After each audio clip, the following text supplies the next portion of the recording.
You are a warrior. 321 status. What kind of vehicle is it? You are the very best your nation has to offer. 911. Multiple shots fired. They're asking you to lead. 5, we need a Bearcat. It's up to us. So 133, I need somebody that's got a visual on where the shooter is. You must be sound in mind, body, and spirit. 40 feet, where's the officer down? I have a rescue helicopter that wants to land and help. This is the podcast that will make you the one. Copy, running eastbound. The one that will bring everyone back. Trouble, we have shots fired. Give me backup now. Because no one else is coming. We're going to have an officer shot. 100 block of East Street. Suspect is down. This is the Squad Room.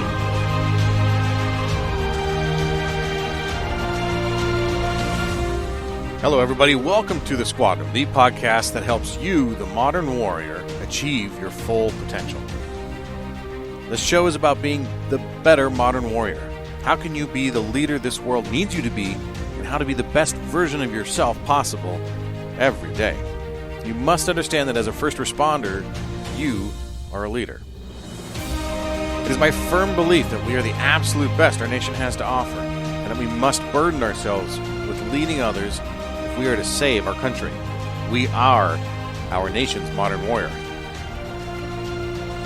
Before we get to the interview, I want to remind you that you can get more information on this episode, including show notes and links, by going to thesquadroom.net. You can also subscribe on iTunes and Stitcher, and follow me on Instagram and Twitter at The Squad Room. Our guest today is a man who may be known to many of you. A man who I've been following for a long time, someone who has inspired me to do better work, who's inspired me to expand my own horizons. Andy Stumpf is our guest today. I learned of Andy a long time ago from, of all things, a little promotional CrossFit video. But as I dug into Andy's blog, Confessions of an Idiot, and his social media, and some of his ethos, I learned a lot more about him. Andy is many things, and he is probably the definition of a modern Renaissance man.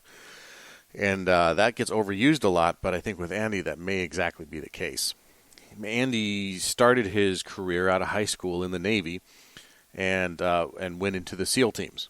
And from there became a lieutenant in DEVGRU, better known as SEAL Team 6. Andy was a BUDS instructor, and some of his lessons he talks about in our show today were the lessons he learned by teaching and mentoring others. Andy is also an adrenaline junkie. I don't know if he would use those words, but somebody who holds 2 world records in the wingsuit, the crazy squirrel suit that you, well, maybe not you or me, but he puts on and jumps off of perfectly stable buildings and structures and mountains and out of airplanes and drops to the earth. And he's got the records for longest horizontal flight in a wingsuit and highest altitude jumped in a wingsuit. Pretty fascinating guy. And because of his history in the teams, because of his connection with CrossFit, he's one of John Wellborn's best friends. John was on the show, and I take heed to whatever John has to say. And when John says that you got to talk to Andy, well, then you talk to Andy. He provides. Andy is a hyper-articulate guy and a very unique perspectives. His own podcast, Cleared Hot, is shooting up the charts of iTunes, and he's doing amazingly well, and we congratulate him for that. Couldn't happen to a nicer guy, someone who understands the trials and tribulations of law enforcement, the struggles we go through, and the mindset that's needed to be successful. So take a listen to this episode, this interview with Andy Stumpf, and check out the show notes at thesquadroom.net/episode 80, and you can learn more about him. You can get links to his program, his blog, his podcast, and some of his other work. So here we are with Andy Stumpf. Andy Stumpf, welcome to the Squad Room. Thanks, man. I'm really honored to have you here. You're my first introduction to you was that Are You Rogue video you did a couple years ago through CrossFit. I would say that was more than a couple. I think we're edging up to 5, maybe 6 years on that bad boy. It was probably around then. I was a little late to the CrossFit game, but that's where I first saw that, and I'm going, I did that thing where I started CrossFit and I totally like hit it like smack and started watching everything I could and anything Rogue, and I'm running around in the Rogue shirts, still do. And I'm familiar with the MO, yeah. Yeah, so I go down that rabbit hole, find your video, I'm like, who is this dude?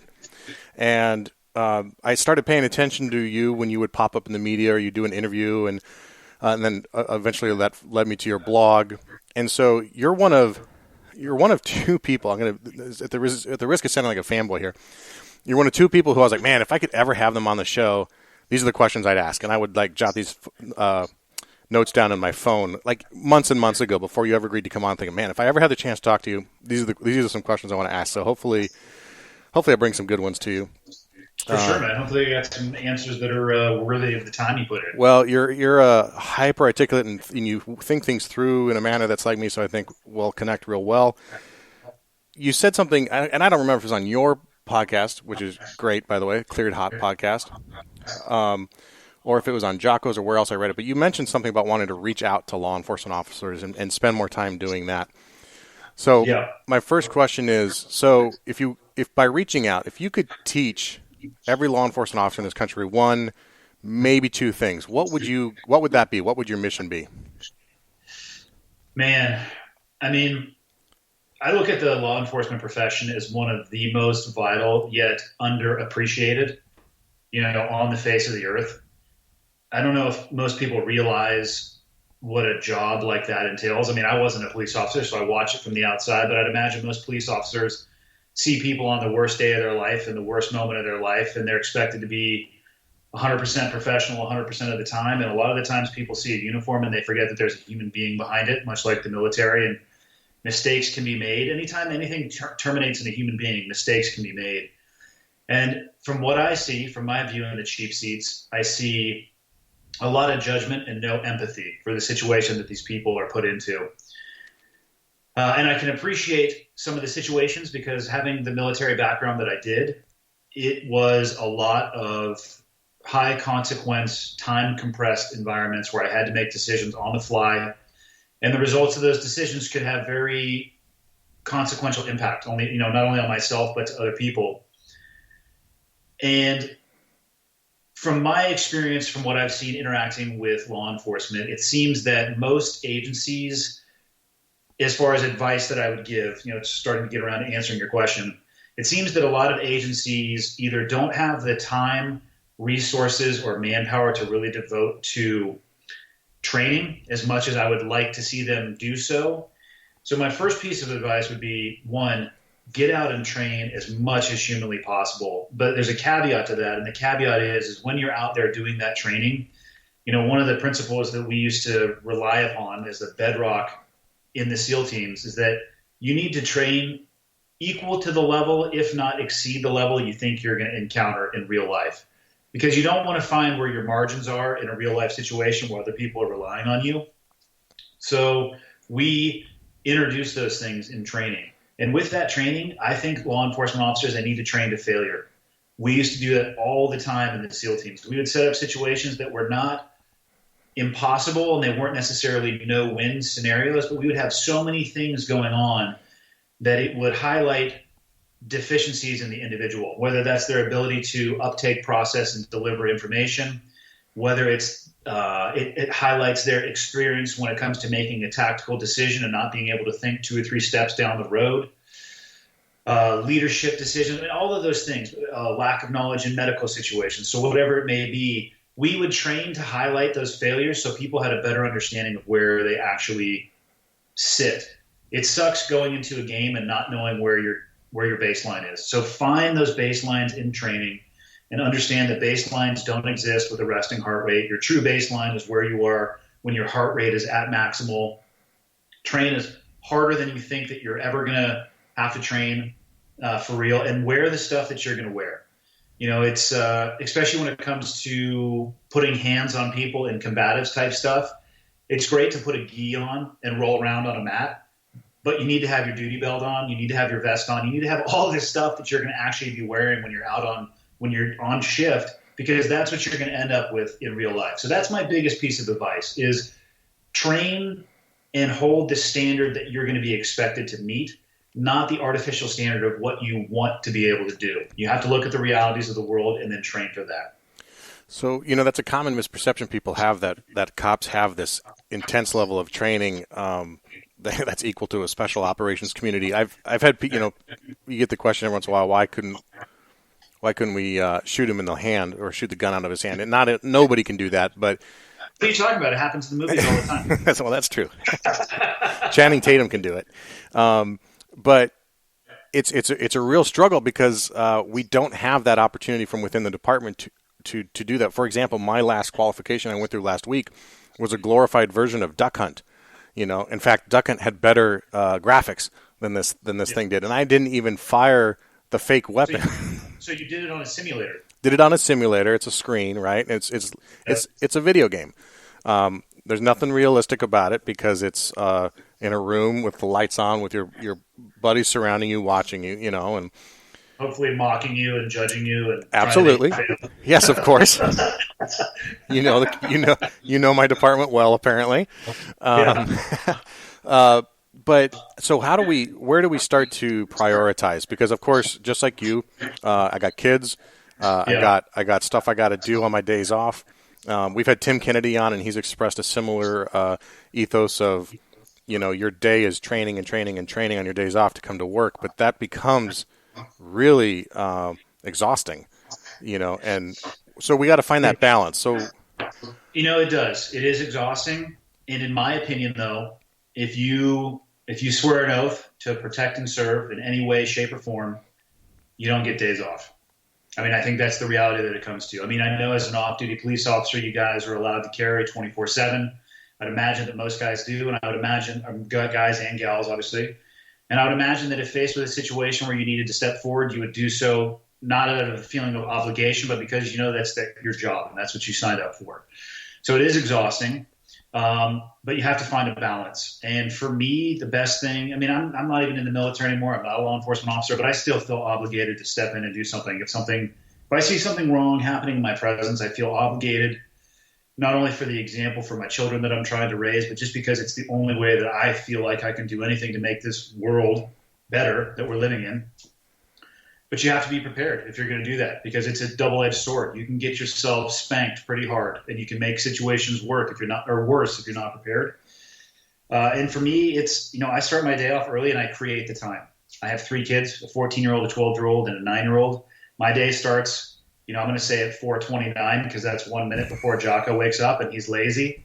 So I get up 1 minute before Jocko. Regardless of when he gets up, I get up 1 minute earlier. And Jocko's a good friend, and I actually harassed him on Twitter for like a week. I would send a picture and post it 1 minute before he did, and then I got tired and stopped doing that. But I create the time for myself. Mm-hmm. So for me, the life of a SEAL starts with physical preparation. So you got to get in the gym and you got to move steel around. You got to have a level of conditioning. And in any tactical environment, first responder, LEO, military, it has to start with that. So you have to prioritize that, not only because it gives you the engine and the vehicle to do your job, but I think it clarifies your mental process for you. It allows you to do more because you're not worried about your physical conditioning.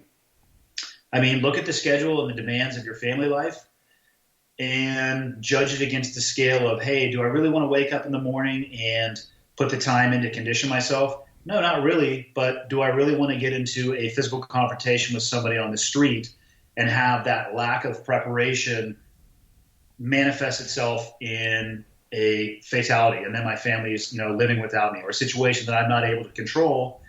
Because you can very easily take a hands-on situation and escalate it to a gun situation if somebody gets outside of their comfort zone, right? They start reaching for what's going to make them the most comfortable, what they think is going to make them safe, and something that could be handled with your hands is now a fatal shooting incident. And that doesn't work out well for anybody, whether the person that got shot or the department that's involved either. So I get it. Everybody's busy, but prioritize the most important things in your life and then lay out your day that way. So I get up early. I try to get my stuff done. I make my kids breakfast. I take my kids to school. I sit in front of the computer, get all my work stuff done, go work out again if I need to, and then just cycle my day that way. It's not easy, and it shouldn't be, because it's important. You brought up a couple of things that I like there about the idea, just the concept of creating the time instead of finding the time. there's a positive expectancy in that language that you use versus a negative expectancy. And then, well, if you find the 25th hour in the day, please call me, because I would love to have, or an 8th day in the week. But we all have the same calendar. We all have the same clock. Just want it more than the next guy. Get up and get out of the bed because it's that important. And I think having that perspective makes it a little bit easier. Yeah, I totally agree with you. And as a good example of what not to do was me this morning, right? My kids have been having nightmares, and I don't know why they're not sleeping well, and we have a puppy. That always helps sleep through the night too. But had grand plans this morning to do that, get up at 05 and get in a workout before everyone else was up and be able to clear my head, and knew that this was first thing in the morning for me was our talk. And, that alarm went off, and thought, well, I mean, I did get up 4 times last night and, probably need that rest. And sure enough, come 6:30, and now I'm scrambling, and now my mind is all bent out of shape with everything else that I have to do that I didn't do before. So there's I'm just throwing myself into the bus here as a good example of why what you prescribe is really the way to go. And, the situation you describe happens to all of us.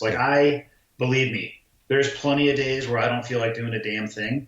But I actually find those days, if I can force myself to go and, say, work out as an example, I actually get more out of those days because it's mental versus physical. Yep. And I find that on the days that I feel like working out the least are the days that I need to work out the most. Yep, I think you're absolutely right. So we start with a basis of physical fitness and physical training, but where do you see the biggest skills gap is the biggest for cops? Is it in firearms and our lack of ability to go hands first, or where do you see it as a kind of an outsider with some intimate knowledge of the dynamic? Tough to say, only because I'm not intimately familiar with the training protocol, like all the way from the academy and what you guys do for sustainment beyond. When I worked in, my main job was to have a weapon system in my hands. I always maintained a hyper level of currency, but I could go and grab 5,000 rounds and go to the range and, shoot 500 rounds every morning. I had access to my weapons, and I had access to unlimited ammunition. From my understanding, police officers generally do not have that as far as a training budget or allocation or a range. And that sucks, because you guys, this, the guys and gals who carry a weapon for a living, there's an inherent burden that comes with that. And people think that carrying a gun is it's powerful and it makes you safer. And the reality is that it's neither powerful nor does it make you safer if you don't know how to use it. And a weapon, in my mind, it's a vehicle that transfers kinetic energy, which is why it works in a bank robbery, and it also works in a hostage rescue situation. It just depends on where you want to direct that kinetic energy to. And if it comes to a gunfight, the key to survival in a gunfight is being good with a gun. And if officers don't get the training and then the currency that they need, you're being put into a very dangerous situation. You're actually being forced into that situation. And I know a few police officer buddies who spend their own money and their own time to go for the additional range time and the ammunition just to maintain their currency. And if that's the only route that you have, if you're going to carry a gun for a living and you can economically support that and not have a negative outcome in your family life outside of work, I would absolutely recommend doing that. And then another one I would say is invest the time getting into an environment where you can practice putting hands on people. Because I get hit up with this one all the time. People will say, well, I don't really feel comfortable in violent confrontations. What should I do? And the answer is right there in the question. Your body adapts to the stimulus that you get used to. One, walk away from the violent situation.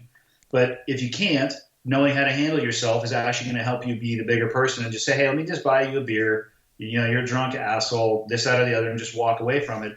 But go and teach yourself how to handle those things. And most fights, as I'm sure you guys see all the time on the streets, they end up on the ground. It's a wrestling match unless somebody gets cold cocked. And if you don't know how to handle yourself in that situation, you're going to be in trouble. And I actually had a situation with a police officer. I was at dinner with my family, and a single officer pulled up to deal with a woman. I don't have a bunch of experience around drugs, but I know she was nine-eyed drunk, and I think she was on something else at the time. The officer that showed up, I'm 6 foot tall, 205. He had to have been 5'9", tops, maybe 160. Single officer, The guy who ended up being the problem was 240, 6'3", easy. He was pretty sloppy. But that situation, in hindsight, I look back, the officer got in between the two, and I ended up getting into a wrestling match with the guy as he was in a wrestling match with the woman. And I think back as to what would have happened if that guy had put his hands on the officer. That could have easily escalated into, well, you can't tase the guy because the guy's holding on to you, so you're basically be tasing yourself. That could have very easily escalated into a gun coming out and somebody losing their life. It's by yourself, if you don't know how to avoid those physical confrontations, or if you get into one and you don't know how to disengage from that to protect your space and distance, it's a very dangerous thing, because that guy could have easily wrapped up that officer, and who knows what would have happened. Mm-hmm. So I would say, again, if you make your living with a gun on your hip or in your hand, you need to be proficient and current with the weapon. And then beyond that, if your job requires or might require putting hands on an individual, you need to know how to handle yourself. And then again, the other deficiency, I wouldn't say it's necessarily a deficiency, but situational awareness is a skill that is learned over time. And once you have enough experience in the bucket, you can draw from it, because you basically have two buckets, right? You have luck and you have experience. When I was a young SEAL, I was pulling from the luck bucket all the time. So they paired me up with somebody, and that's the mentorship role inside of the SEAL teams is huge. We shepherd people along until they know enough that they're not just a danger to themselves and then to everybody else. But you have to learn situational awareness. And I judge no communities by interactions on individuals, just like people shouldn't judge SEALs on an interaction with one person, because we have ferocious douchebags in the SEAL teams. And we have amazing people. And I've seen police officers that have a wealth of experience that can de-escalate verbally, and they're kind of guarding their angles and making sure that they're good and they maintain good situational awareness. And I've seen other ones who will allow themselves to become offended because somebody's mouthing off at them. Like they think that their badge is some sort of magic ticket that, allows them to do whatever that they want to do. And in those situations that I've watched from a distance, it usually ends up in some kind of confrontation that didn't have to be that way. And in my experience, it's from a lack of situational awareness, because they still have some feeling of needing to prove themselves, as opposed to just taking the bigger perspective and backing off and de-escalating. I think a lot of that too comes from confidence, your confidence in your ability, in your knowledge of that you can talk to people, you got the skills to back it up.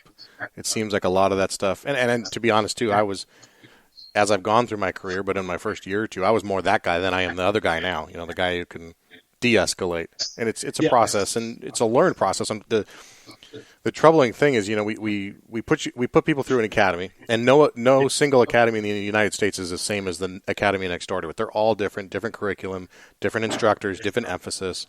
So we're all getting a little bit different information, different tactics. I mean, East Coast to West Coast is like East Coast rap to West Coast rap. I mean, it is.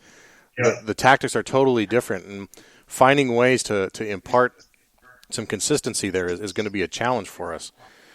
I want to shift gears a little bit, because you mentioned it, mentorship. You talked about mentorship in the teams, and a big emphasis on this show is finding mentors and creating a team around you. As a tactical athlete, we need a team of people to help keep us ready and going. But we also, as leaders, need a team around us. I'm curious about who your mentors are and who you have on your team. Yeah, I can start backwards on that one. You're looking at my team. But the reality is because I'm in a position in my life where I'm still trying to figure out the direction I want to go post-military, and I don't need a team per se as far as from an occupational standpoint, because I'd still say I'm a little bit like a flag kind of in the wind and drifting around, just taking opportunities as they come.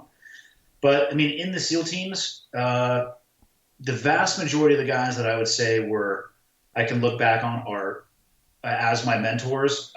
Most of them are still in, so I will respect their privacy and not name them. But it was generally, if not always, somebody that was, on the rank ladder system, one or two rungs above, in a position that I would have liked to have gotten to in, call it 2 to 4 years.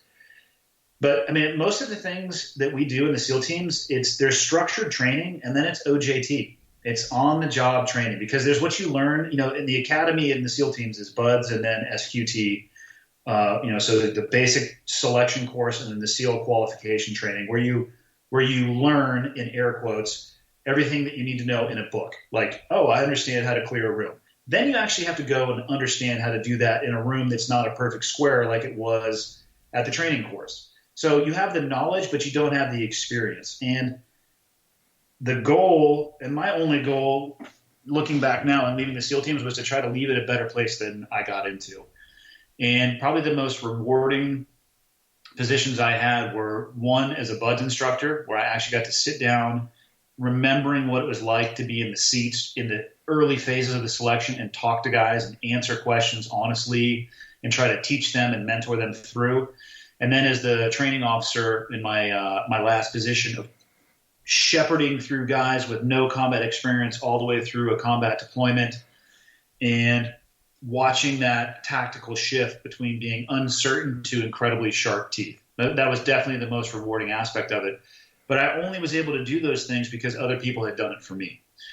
And it's very easy, if not simple, to overwhelm somebody who's brand new right out of the academy. I mean, can you imagine your first day on the job out of the academy, how easy it would be to be completely overwhelmed at probably a basic traffic stop or a domestic violence? I mean, you'd be done, right? You know what you're supposed to do. You might know what the law says, but you're completely done. So I'm assuming your department, like any other one, it pairs you up with a training officer, right? Mm-hmm. And you draft off of that person. And that's exactly what happens when you first get into a SEAL team. My first SEAL team, I was responsible for my weapon and a radio.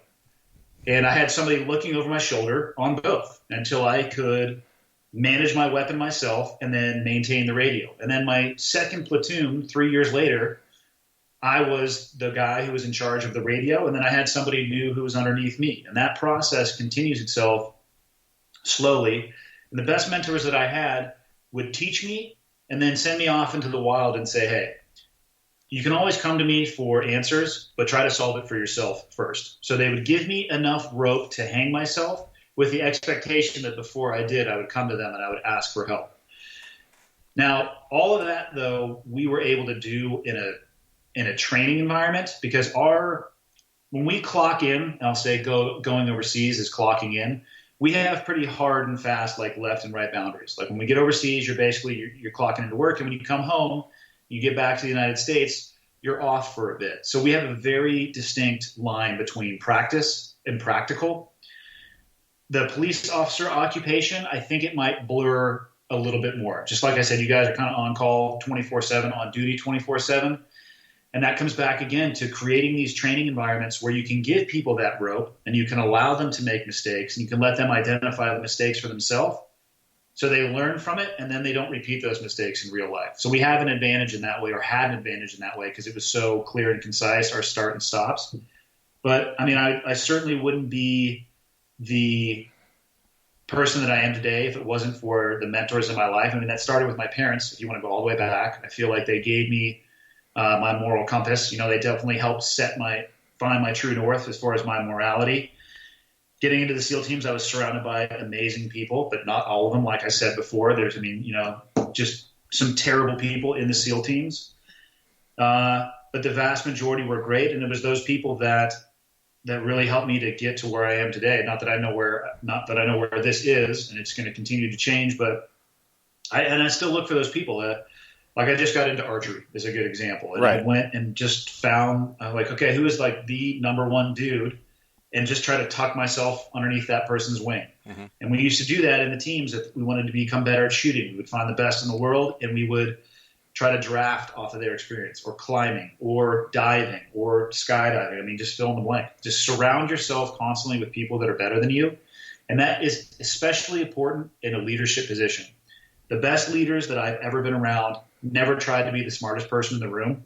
They actually spent more time trying to figure out what their personal deficiencies were and then staff those people or staff those deficiencies with people that were far more capable than themselves. And that's what makes them great. You know, they surround themselves with those great people because it does take a team, especially in these complex environments. I think that's a great piece of advice right there. What do you have some sort of practice of self-awareness to try and make sure you're not missing something in your blind spot? I just constantly tell myself that I suck. And therefore, it's very easy to build yourself up from there. You know what I mean? Like, the most dangerous thing I think I've ever seen is ego. And we all have them. I have one. You have one. I think it's more a degree of how much people are self-aware of that and how much they allow it to impact themselves. One of my deficiencies and things that I constantly know I need to work on, I'm hypercritical of my errors and my mistakes and my shortcomings. And I don't put a lot of emphasis into when I'm successful. And that can be a very negative loop if you leave it unchecked. But having good people around you can short circuit that cycle and prevent you from, digesting yourself basically. But I mean, you got to take an honest assessment of who you are and just, I would constantly remind myself, it doesn't matter how good you are at something. There's somebody out there who's better. And God help you if you think you're the best in the world and then you encounter that person who's just going to eat your lunch. Right. Do you remember, if you're able to remember, I remember the distinct moment where I realized I had transitioned from the student to the mentor role. And it wasn't until I was close to getting promoted where I realized that it happened once and it wasn't something that registered with me, but I realized people were coming to me with questions and with asking for guidance. And I actually remember the moment where the light bulb went off and I was like, oh, this is interesting. This is a whole new transition in my career. Do you remember that? I do, because I had a similar experience, and it was more in the middle of a training evolution. Before people would move, we were making a maneuver, they would look over to me to see what I was doing. And I was usually looking over just to make sure that everybody else was doing the right thing. And I'm like, what are you looking at me for? Like, look over there. Like, what? And I was like, okay, like I'm now in a different position here, which actually to me is even more weight on your shoulders, because leadership, it is a burden, but it's because it's so important. It becomes even more critical that you're self-aware and you maintain control of your ego and maintain control of your emotions and keep that situational awareness. It was a reminder like, all right, I need to keep my shit together. Mm-hmm. Yeah, absolutely. So we have a lot of frontline supervisors, sergeants, some lieutenants that listen to this show. And I think we've all been in that moment where we had to make a decision to, do I stay doing the work that I love, the kind of the dirty work, for lack of a better word, but the day-to-day work of being an officer or being, in your case, being a member of the team, or do I try and promote, maybe learn some new skills, put myself out there a little bit, but also expand my ability to make an impact, right? I know I had that decision when I decided to test for sergeant.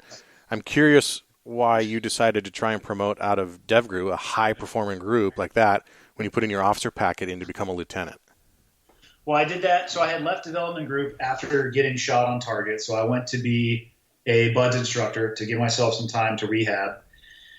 And it wasn't, I wouldn't say it was a crystal clear breadcrumbs that I followed to have that happen. Basically, in the Navy advancement system, the biggest jump is between E6 to E7. So the enlisted rates go E1 through E9.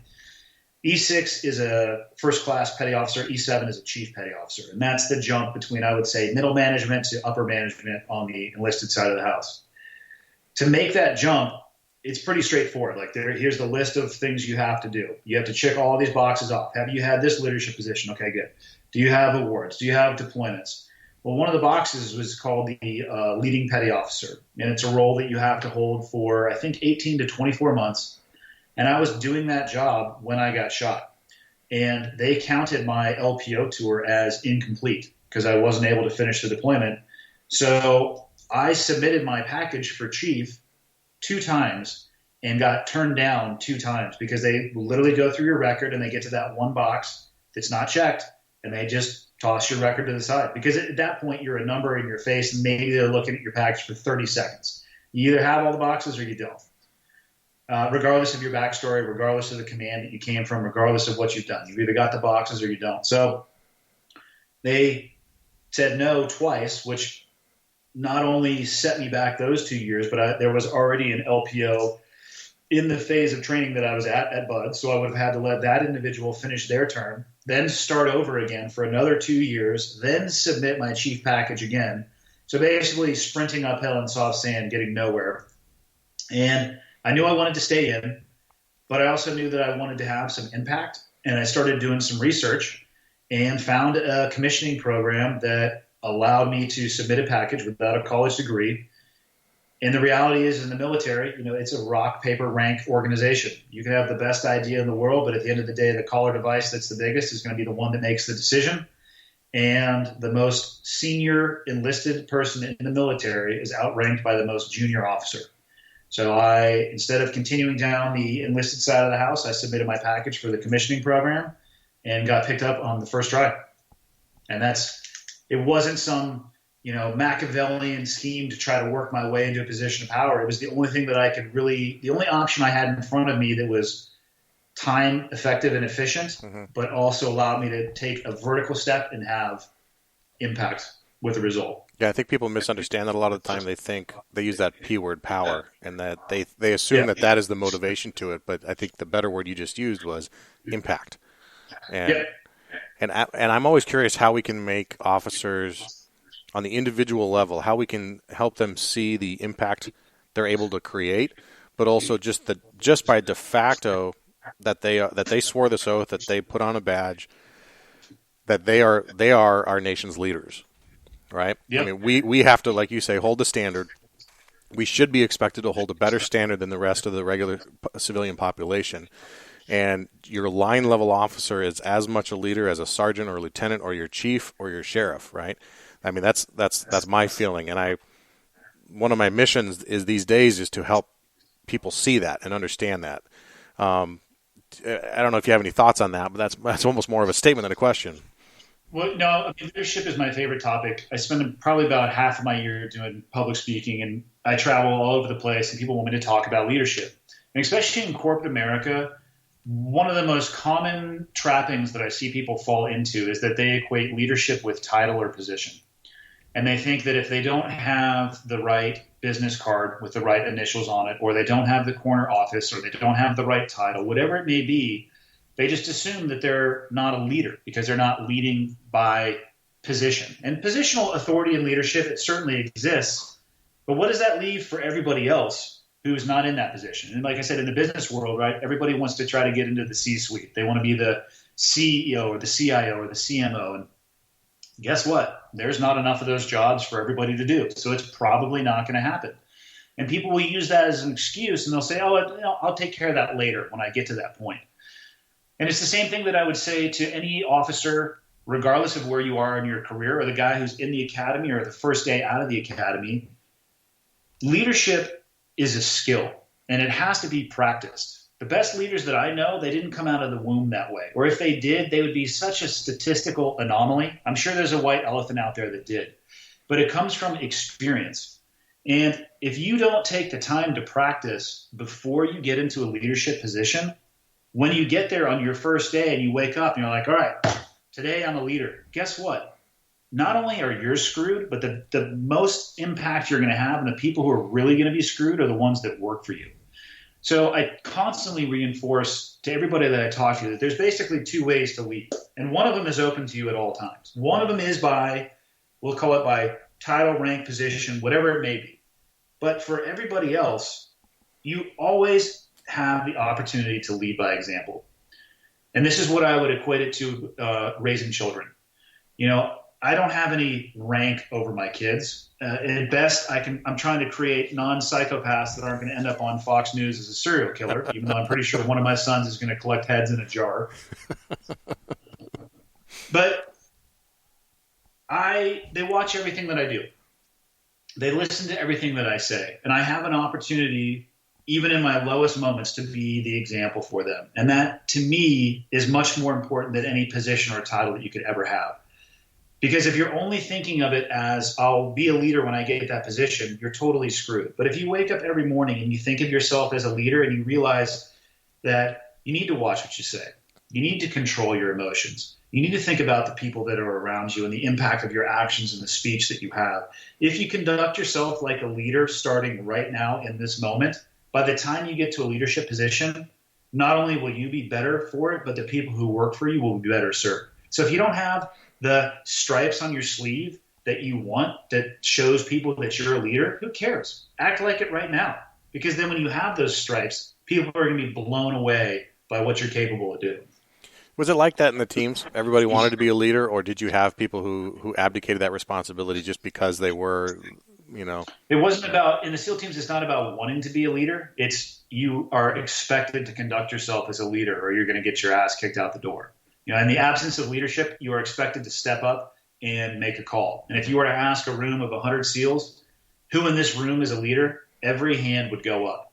Now, I ask that question when I go to businesses and I speak, and it's very interesting, the number of people who raise their hand and the number of people who don't. Mm-hmm. And I just sit there and I look at them, and I'll pick somebody out, and I'll say, why didn't you raise your hand? What is it about the situation that you're in that makes you think that you're not a leader? And then I'll go through what we just covered, that you have the chance to lead by example and practice. And it's the same thing as taking your driver's license test. If you'd never driven a car until the day you turned 16 and you took some manual transmission vehicle to the DMV, you're going to fail because you haven't practiced. Mm-hmm. But if you find a mentor, right, who sits in the car with you, who explains to you the vehicle and shows you how to drive it, you go into a parking lot and then a country road and then a freeway, and you have the requisite knowledge and ability to pass that test, then you're going to go to the DMV window and you're going to be prepared. That everybody's like, oh yeah, that makes sense. I'm like, okay, cool. It's the same thing with leadership. If you want to be successful, it's, I honestly think if people thought that way in the U.S., we'd be a far better country for it, as opposed to people only thinking about themselves. I can't agree more. Yeah. And I'd love at some point in the future, be able to ask that same question to 100 cops in a room and have every one of them raise their hand and see that they are. How many do you think would raise their hand if you asked an average 100 from any department? I would bet, assuming if you're asking like a take away rank structure, right? Because it's easy for someone who has stripes to say, well, I'm a leader. And you go, nah, not so much. But, you ask a bunch of quote unquote slick sleeves, line level guys, you put 100 of them in the room, I bet you might get 20, 30. Which is crazy, right? It's absolutely crazy. They're all in a leadership position. Mm-hmm. Yeah, it's just like the teams. One thing, the commonality we have is this emphasis on the team, on the squad, on the department. Like, we are not more important than our partner, and I think that's one thing we kind of need to get over as a hurdle, is feeling like when guys promote and they have a hard time talking about themselves because they know they're not supposed to be boastful, and I get that you're not, but you need to be able to identify your own strengths as well, because if you are taught and then you believe that you don't have strengths and that your strengths aren't unique to you and that you're not quote unquote special, that really closes people down to the idea that they can step up and be the leader. We have to embrace our skills as much as we need to show some empathy and lack of ego. It's a dynamic, but I think we kind of shoot ourselves in the foot with it, Well, it also needs to be reinforced in training. People will ask about how we develop that leadership mentality in the teams, and it's very easy. We train all the time, and, you get used to hearing the same voices, because if you're in a team of, somewhere between 4 to 6 people, there's going to be an officer in charge just based off the rank structure. And you get very used to hearing the same person's voice, hey, go this way, break left, whatever it may be. Mm-hmm. So we'll do a training evolution and get right to the point where that person would normally speak, and we just pull them out and we watch what happens. And it's pretty ugly when you first start doing that, because people are thinking reactively, not proactively. They're letting somebody else think about the future for them. Mm-hmm. And we allow failure to occur. We actually encourage it to occur in the training environment. We address the result of that failure, the impact it has, and how it occurred. Then we do it again, not like 20 minutes later, but like the next day. And it's still ugly, but it's better. Mm-hmm. It's less of an abstract painting, and it's starting to become a little bit more concise. But if you repeat that enough, eventually it gets to the point where you can pull the leader out and there's no hiccup whatsoever, because you've shifted your people's thinking from reactive to proactive, because they're thinking in their head, at some point, these sons of bitches are going to pull the officer out of here, and I don't want to be the asshole who doesn't have the call. So they're thinking like a chess player instead of a checkers player. Mm. They're 2 to 3 moves ahead instead of just, trying to absorb the information as it comes out. And then we can pull the next guy, and there's still no impact. That's how you create that culture. So you can talk about it and you can teach it, but if you don't reinforce it in training, it's not to expect somebody to do that in a real life scenario where they've never practiced it. That's a tough ask. So that was one of my questions, and that's okay. We'll take that as number one for the follow-up question here. But what are the best practices that the military can teach law enforcement? And that being one of them, maybe, is take the leader out of the position and train for leadership. What are some others? Yeah, and then I would say just hyper-realism when it comes to the training, and seek failure in the training environment so you can learn from it. And this is a tough one. like we were saying earlier, it's not hard to overwhelm new people. So you can make brand new people fail and fail and fail and fail. That's not what I'm saying. Allow them to find the boundaries of their experience and their situational awareness and their tactical prowess. Allow them to find them incrementally in training with a failure occasionally so they know where that line is, because you have to know where you can put your toes. Then build yourself forward. So you're not failing just for failure's sake. You want to seek failure for the information and the benefit that can be gained from that in the training environment, so that when you go out into the real world, you know where your baseline standard is. And so hyper-realistic training, train for leadership. I mean, those would probably be the two biggest pieces of advice that I would give from what was important and impactful to me in my time in the military. I have one more on that too, because you recently talked about this idea of hold the standard, and you're talking about it during selection and training for the SEALs and how qualifications are designed to meet the mission. You know, with such a negative view of law enforcement in the last couple of years, we're just starting to come out of it. But I've talked to officers from all over the country in departments all over the place, and they're having a hard time filling vacant spots. And this has gone from being a calling for a lot of people to just a job to get by, you know, an hourly wage. What are the things you think that we as individual officers can do to help hold that standard? Because a lot of us don't have any influence on who we hire or the training process or the recruitment. But what are we as individual officers able to do, you think? Yeah, it's an interesting question. And again, so all I can give you is like anecdotal stuff from what I've seen or what I've heard other people say. You know, the 24-hour, and I hate to use the term news or media cycle, is unbelievable. You know, anytime there is an officer-involved shooting, instead of actually taking the time to gather any facts, right, it's all over both networks and social media. So that is not helping you guys at all. It just paints this hyper-negative perception that I don't know if there's any way that you guys could get out of. But from hearing people, I mean, one of the last things that I ever talk about is my military career when I'm in mixed company, especially with my wife, because I'm interested in hearing what other people think, because the way they talk changes once they hear about my background. Yeah. Just in military in general, right? Because they're like, he's obviously a righty, and blah, blah. I'm like, whatever, dude. Like, it changes the temperature in the room, doesn't it? Yeah. Changes the temperature. And so I like to just listen to what people think. And for me, I would say from a law enforcement perspective, I would just try to humanize yourself as much as possible. And that's what I think most people don't understand, is that they see the uniform and they just can't get past that mental disconnect that it's not a flesh robot wearing that uniform. It's a human being there. And you might be having a bad day as well, right? And you have to be able to compartmentalize that. But like every time I see a police officer, I'm like, hey, what's going on, man? Like I always take the time to interact with them. And to be honest with you, I'm always looking at the holster, because I swear to God, I just want to see if I can get their gun out before they can get to it. I know it's a problem, but every time I see a cop, that's the first thought in my mind. I'm like, I wonder if I could get that thing. I don't think it would go well, which is why I've never tried it, and I'm totally off topic. But, I mean, I think most people have allowed their perception of the profession to be painted by social media and the news. Mm-hmm. And I mean, I would just go out and interface and just talk with people and just show that human side, that humanity of what it is that you guys actually do.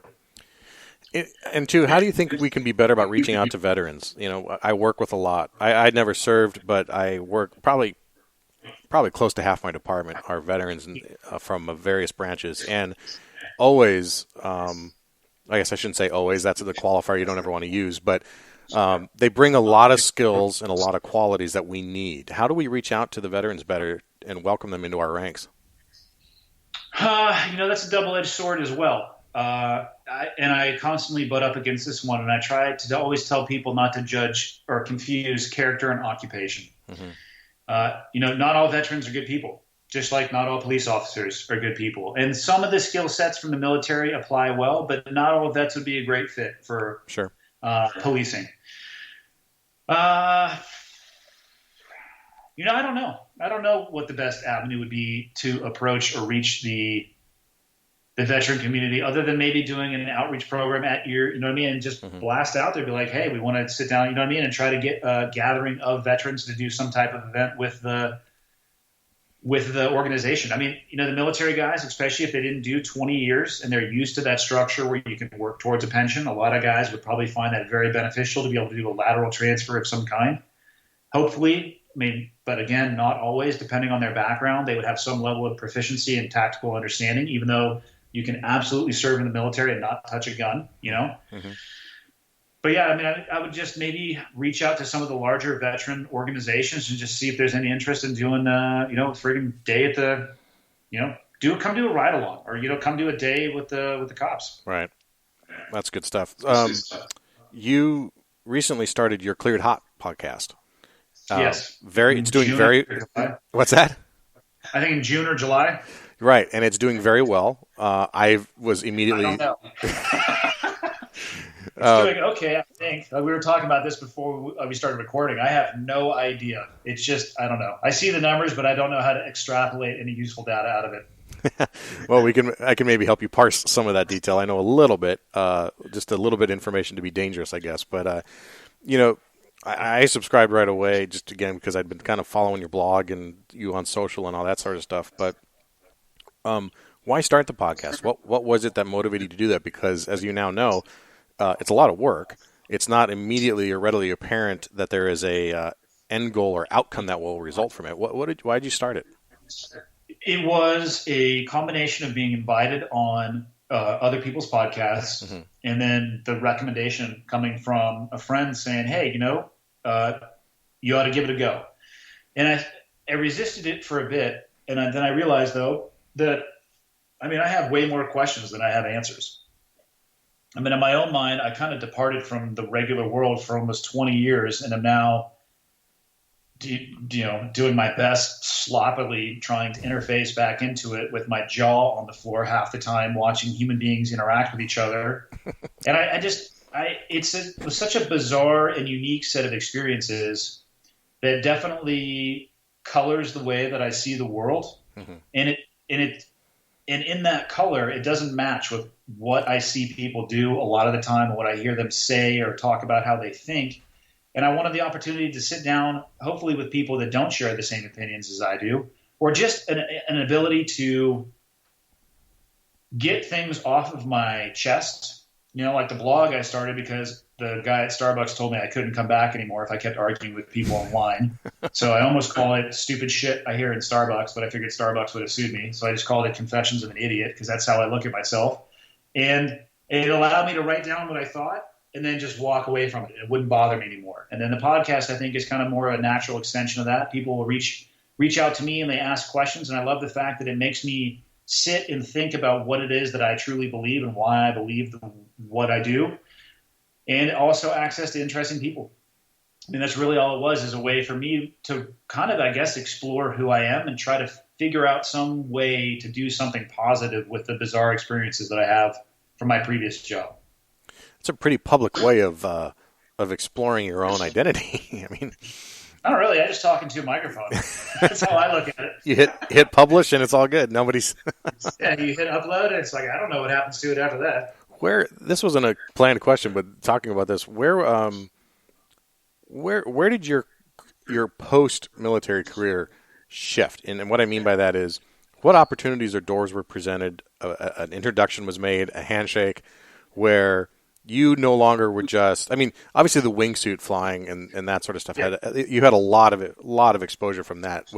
But where did you go from just, I don't want to say just, but from a guy who just left the military to public speaking, world record holder in the wingsuit, podcast, you've got these high level group of mentors around you and various expert, the wingsuit, the hunting, the podcast. Joe Rogan is a friend of yours. Jocko's a friend of yours.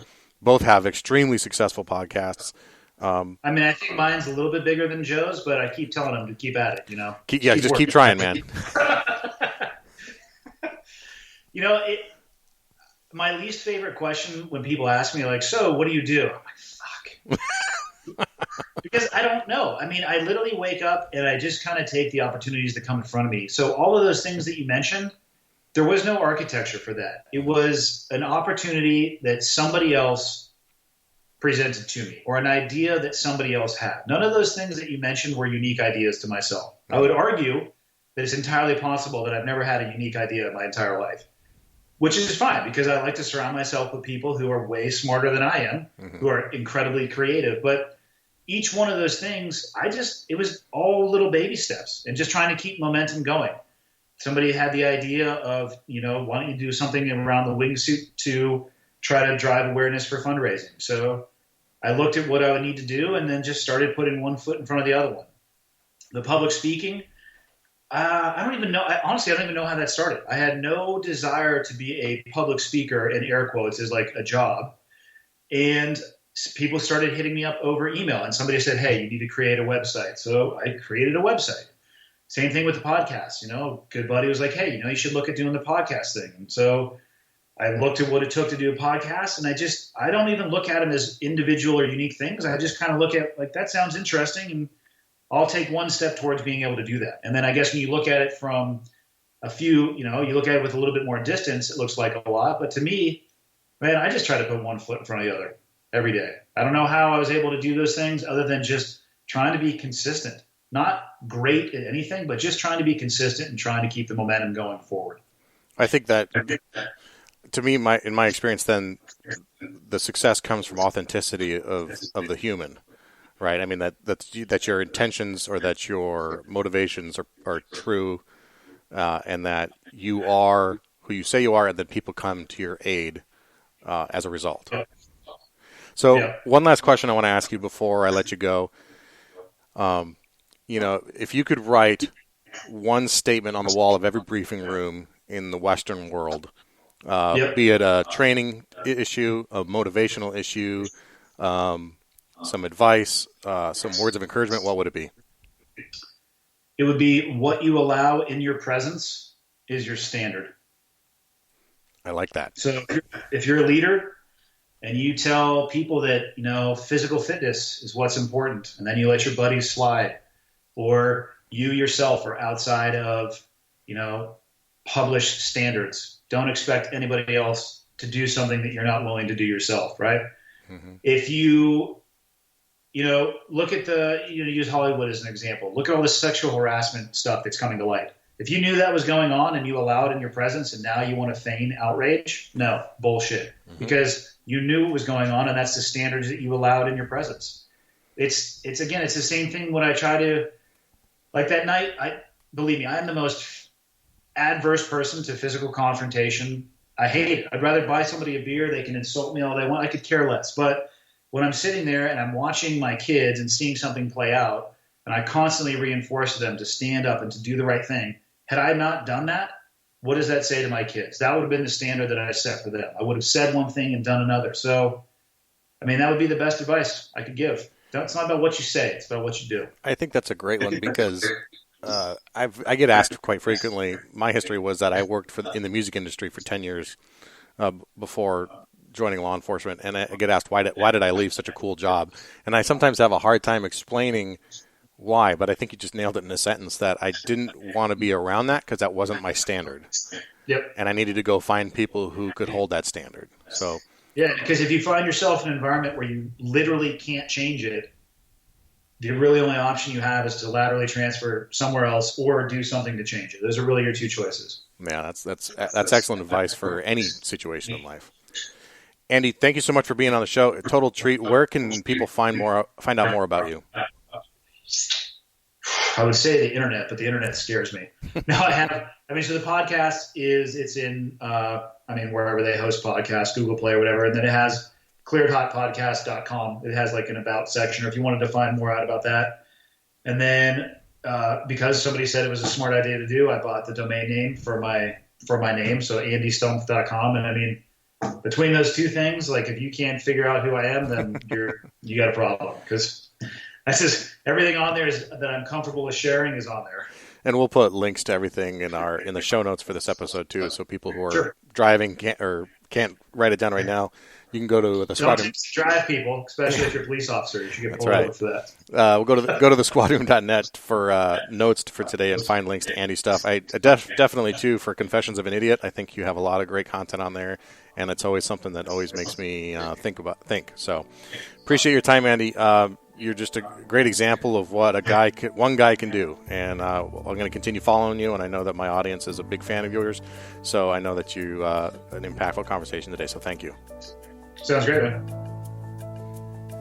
All right, thanks for listening to this episode of The Squad Room and our interview with Andy Stumpf. If you got something out of this episode, please do me a favor. Do one of two things. Do two things. Do both if you can. One is to share it with someone who you think needs to listen to what we have to say here and what Andy had to share. And the second is to leave a review on your podcast player of choice about what you think of the show. Our job is tougher than anything we put in a few words here, so we want to start a conversation. That's why we opened up the Squad Room Facebook group to law enforcement members and people who are interested in being in law enforcement. We can ask questions and engage in a dialogue there. And also get signed up for our mailing list. You can get signed up for our mailing list by texting The Squad Room to 44222 right from your phone. And of course, you can go to thesquadroom.net and get signed up there. My guest on the next episode is going to be a man I've been trying to track down for some time. I'm very excited about it. Dr. Kelly Starrett. New York Times bestseller, 3 books, I believe, on the New York Times bestseller list. A man who owned one of the first 10 CrossFit gyms in the world. He's the founder of Mobility WOD. He is responsible for my journey into CrossFit by watching his videos, along with Greg Amundsen. And he's also responsible for me successfully rehabbing multiple injuries, including a compression fracture in my back. His work has also helped me maintain my back stability and improve my wrist functions after 2 surgeries and several other things. It's a great conversation with a man who really supports law enforcement in Kelly Starrett, and I want to give you a snippet of my conversation with him now. So here's a quick snippet of my conversation with Kelly Starrett, founder of Mobility WOD. For every session of training, or let's say for the officer, any session on duty, you owe me 10 minutes of mobility work, down regulation work, breathing practice, soft tissue, grinding, hip openers, T-spine work, something on the back end. So basically that's our simple ratio. 1 training session, 1 work session, 1 10-minute session. And you can even see this where our helicopter pilots, they're in these wretched positions all day long. We know you're mechanically compromised. The only reason that's going to be a problem is if you don't address it. And I'm the first person to have been given that little lip service until I spent multiple days wearing body armor and multiple days carrying an 11-pound rifle with body armor on and a helmet. And I suddenly was like, oh, this is the problem. I understand.